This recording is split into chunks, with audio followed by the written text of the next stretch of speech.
挨拶という前後があります。人間関係の基本ですよね、挨拶。じゃあ挨拶という前後は、どういう意味があるのか。これは昔修行仲間であったりお師匠さんと弟子がその悟りの境地というものを推し量る言葉として使われていました。挨拶というのは押したり引いたりということなんです。人間は必ず働きかけられたことに対して反応します。例えば朝おはようと言った。それに対しておはようって気持ちよく返してくる人、おはようと言った、無視をした、いろんな人がいますよね。でも挨拶をしておはようと言った、それに対しておはようって気持ちよく返してくる人も、おはようと声かけたことによってなんとなく落ち込んだ声ではおはようボソボソという人も、おはようと言ったことによってそれが聞こえたのか聞こえてないか分かんないんですけども、明らかに無視したという人も全て反応を返しているって分かりますか？与えられたことに対して無視をするという反応をしているんです。でそのように実は挨拶というのは人と人とが関係を作っていくときに、相手が今どのような状態であるかということを知るためにとても大切な、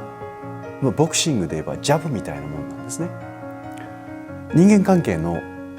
人間の心というのは毎日違います。朝気分よく朝を迎える人もいれば、気分悪くその日を始める人もいる。でもどうせその人と一緒に仕事をする、その人と一緒に生活をするのであれば、まず最初にね、その人がどういう状態に今あるのかということにこっちが決して合わせるという意味ではなくて、どういう状態にあるのかということによってこちらがよりよく相手との関係をつないでいくという積極的な方法として挨拶というものが、人間関係の基本は挨拶だよねって言われる、そのゆえんなんですね。挨拶、それは相手の反応を推し量るもの、これがもともとの前後です。ですからなんで挨拶しなきゃいけないのって、中学生あたりね、挨拶をしろって言われると、なんで挨拶しなきゃいけないのっていう人を口とがらせて言う思春期の子たちもいるんですけども、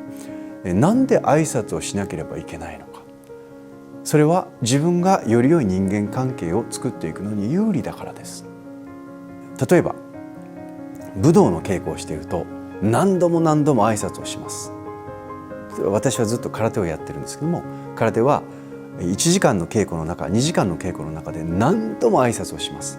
組手をするためにお願いします、お願いしますって言って始めます。次の人とペアを組んでまたお願いします。さっき挨拶したでしょってことはやりません。それは格闘技の世界、ギリギリの相手とのやり取りを一人一つにとったら、もう挨拶、この挨拶で相手の力を推し量ったり、相手の出方を伺ったり、そして自分がまた戦略を立てたりということが積極的にできるので挨拶をするんです。人間関係を良好にしていくためのとても大事なキーワード、挨拶。それはやらなければいけないから、ルールだから、そうしなければ気持ちよくないからということではなくて、相手の反応を推し量っていく。そのために自分が積極的な一つの戦略として挨拶をしていく。それがもともとの禅の挨拶の意味です。挨拶、これを自分の味方につけましょう。多言語化プロジェクトに協力をしてくださった、何とか支援したいって思ってくださったその全ての方々に心より御礼申し上げたいと思います。引き続きまたよろしくお願いいたします。